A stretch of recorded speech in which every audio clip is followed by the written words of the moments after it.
Assalamu alaikum students.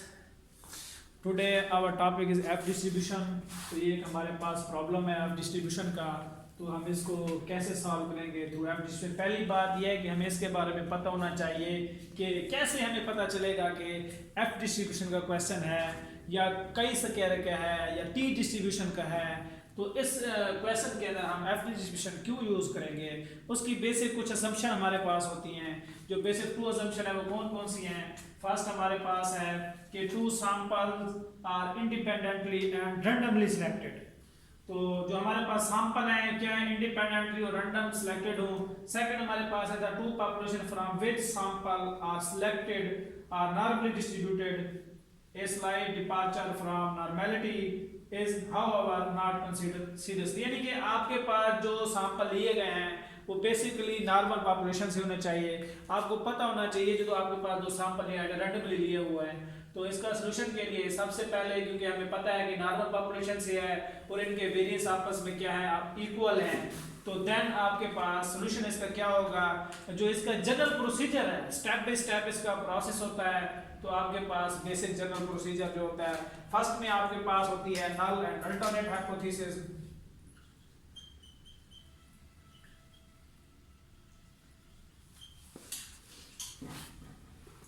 Null and alternative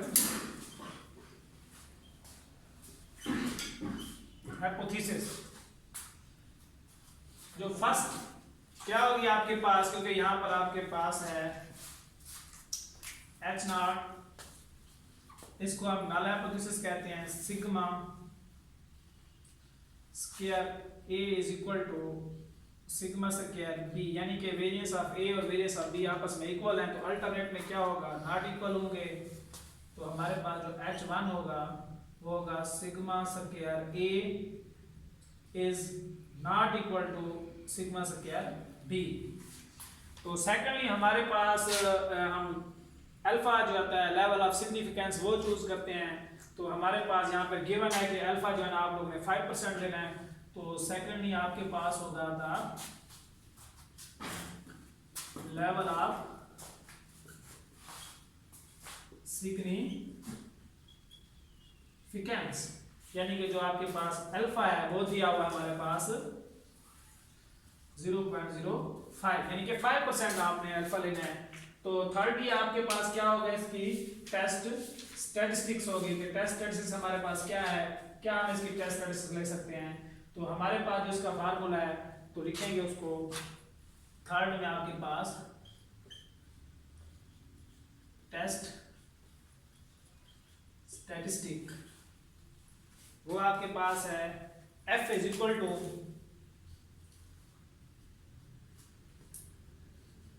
small S square, ये होगा आपके पास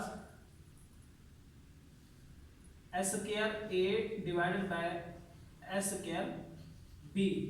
तो यहां पर हमारे पास एक कंडीशन भी लाई करेगी कि अगर हमारे पास एस ए ग्रेटर है तो हमारे पास ऊपर जो होगा ना वो, यानी कि अगर S A is greater than S B, यानी कि ए का वेरिएंस बड़ा है बी के वेरिएंस पे, तो देन हम टेस्ट स्टैटिस्टिक्स ये यूज करेंगे। अगर हमारे पास ये बड़ा है ये छोटा है तो हम बी ऊपर आएगा और ये नीचे आएगा। तो फोर्थ में हमारे पास कंप्यूटेशन का स्टेप होता है, या फिर हम फोर्थ में इसकी अजम्पशन क्लियर कर लेते हैं।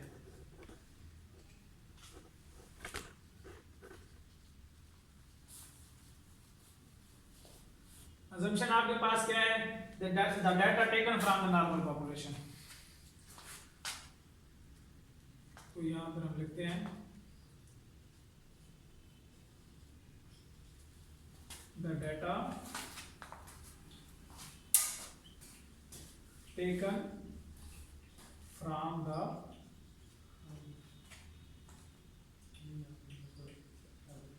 normal population। कि ये जो हमने डाटा लिया है वो हमारे पास क्या है, वो एक नॉर्मल पॉपुलेशन से है। तो फोर्थ में इसका क्या होगा, फिफ्थ में हम इसका कंप्यूटेशन करेंगे। कंप्यूटेशन में आपके पास अब सबसे पहले आपको पता होना चाहिए कि एस ए क्या है। यहाँ पर आपके पास डिग्री ऑफ फ्रीडम का भी पता होना चाहिए कि आपका टोटल आप फर्स्ट आपके पास है ए की जो वैल्यूज आपके पास गिवन है वो है हमारे पास ए है आपके पास 0.41, 0.38, 0.37, 0.42,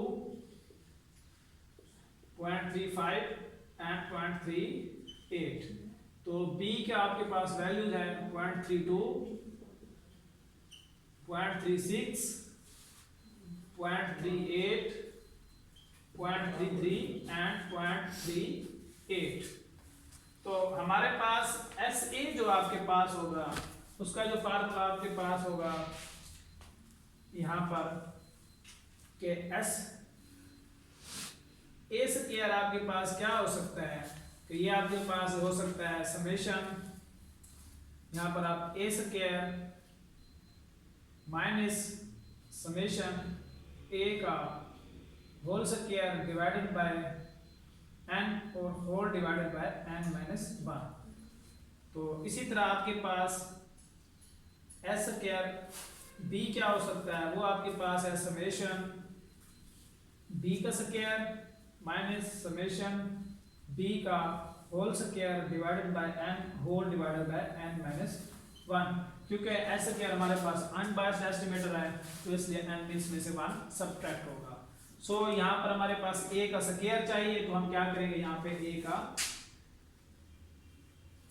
स्क्वायर लेंगे। तो थ्रू कैलकुलेटर की मदद से हम A का स्क्वायर लेंगे। तो यहाँ मोबाइल से मैं इसका स्क्वायर ले रहा हूँ। तो फर्स्ट में आपके पास A का स्क्वायर है 0.41 का स्क्वायर आपके पास है 0.1681। सेकंड में आपके पास 0.144। फिर आपके पास है 0.1369, 0.1764, 0.1225 और 0.144। तो इसी तरह आपके पास B है, क्योंकि सेकंड में B का स्क्वायर चाहिए तो हम B का स्क्वायर लेंगे। तो वो हमारे पास है फर्स्ट में 1024, 0.1296, 0.1 टेट्राफोर, 0.1089, 0.144। तो ये आपके पास ऑब्जर्वेशंस थी। तो इनको हम बुला के बना लेते हैं। अब इनके हमारे पास यहाँ पे टोटल है तो हमें यहाँ पे इनके टोटल भी चाहिए। तो अब A का जो टोटल वो हमारे पास है 2.31,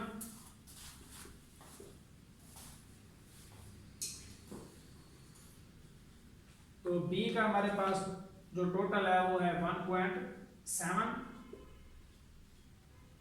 और A स्क्वायर का हमारे पास टोटल है 0.8927। तो इसी तरह हमारे पास B का जो टोटल होगा स्क्वायर फॉर्म में वो है 0.6297। तो आपके पास ये है तो आपने क्या करना है, इनके अंदर फार्मूलाज में वैल्यूज पुट कर देनी है। तो समेशन A का जो स्क्वायर आपके पास है वो है 0.8927 माइनस सम ऑफ A आपके पास है 2.7331 का होल स्क्वायर, n आपके पास total number of values 1 2 3 4 5 and 6 हैं और होल डिवाइडेड बाय, क्योंकि n माइनस 1 है तो 6 माइनस 1।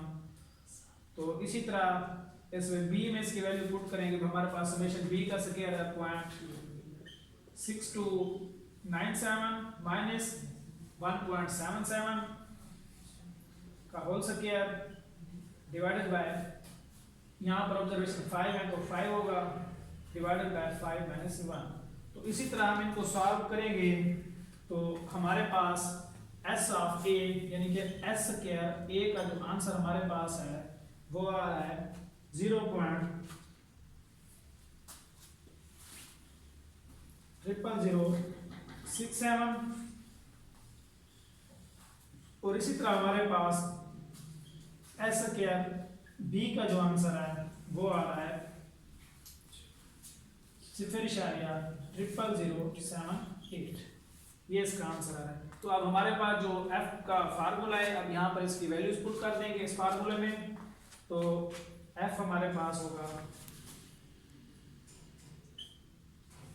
फार्मूले में आपको पहले पता है कि s a square divided bye s square b। तो यहाँ पर वैल्यूज पुट कर दें तो मेरे ख्याल से s ये आएगा आपके पास 0.0067 डिवाइडेड बाय 0.0078। तो ये f का हमारे पास जो आंसर है वो आ रहा है 0.86। ये आपके पास आंसर है। अब इसी तरह नेक्स्ट स्टेप आपके पास इसका होगा क्रिटिकल रीजन का। तो हम इसका क्रिटिकल रीजन कैसे फाइंड करेंगे? जो 6 स्टेप है हमारे पास, तो यहाँ पे मैं लिख रहा हूँ 6 स्टेप होगा critical reason.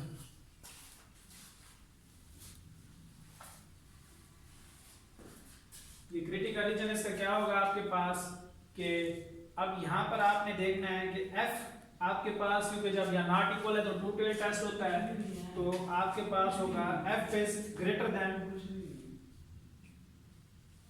Equal to f alpha by 2 into v1 और v2 होगा आपके पास, v1 और v2। तो यहाँ पर v1 जो आपके पास है वो होगा आपके पास v1 is equal to n 1 minus 1। तो ये आपके पास है 6 माइनस 1 इज इक्वल टू आपके पास होगा 5, जबकि v2 आपके पास है n2 माइनस 1, तो 5 माइनस 1 इज इक्वल टू 4। तो ये v2 की वैल्यू है आपके पास, ये v2 की है और ये आपके पास v1 की है। तो यहाँ पुट करेंगे हम, यहाँ f इज ग्रेटर देन और equal to f 0.05 by 2 into यहाँ पर 5 और 4 पे, तो f इज ग्रेटर देन और इक्वल टू f 0.025 इंटू 5 और 4। तो f इज ग्रेटर देन और इक्वल टू f, तो यहाँ पर हम टेबल वैल्यू उसकी जो होगी वो लिखेंगे।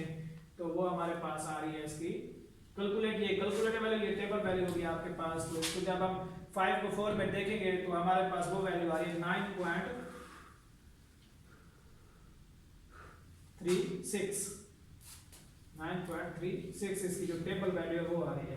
तो इसी तरह अब हमने ये देखना है कि लास्टली आपके पास जो स्टेप होता है वो होता है कंक्लूजन का। तो हम कंक्लूजन कैसे लिखेंगे इसका, 7 पार्ट में हम लिख देते हैं इसका। यहाँ पे कंक्लूजन इसका क्या आ सकता है? तो अब हमारे पास जो एक टेस्ट स्टेटिस्टिक्स की वैल्यू है 0.86 है और जो क्रिटिकल रीजन की वैल्यू है वो आपके पास है 9.36। तो अब कंपैरिजन करें तो ये वाली वैल्यू बड़ी है और ये वाली वैल्यू हमारी छोटी है। तो इट मींस कि हमारा ये जो आंसर है ये एक्सेप्टेंस रीजन में लाई कर रहा है। तो हम क्या करेंगे इसका कि so our calculated value of test statistics falls in acceptance region, so we accept H0, otherwise we reject H1. Since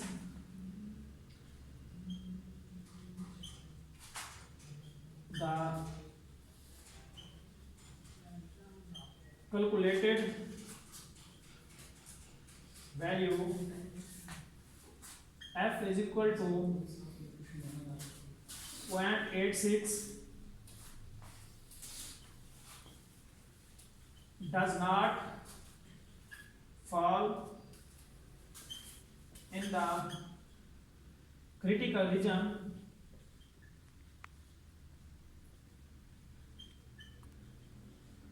so we accept H naught and conclude that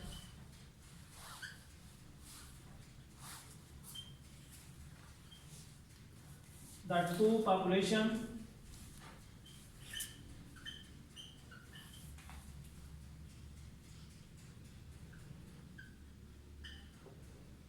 variance are equal.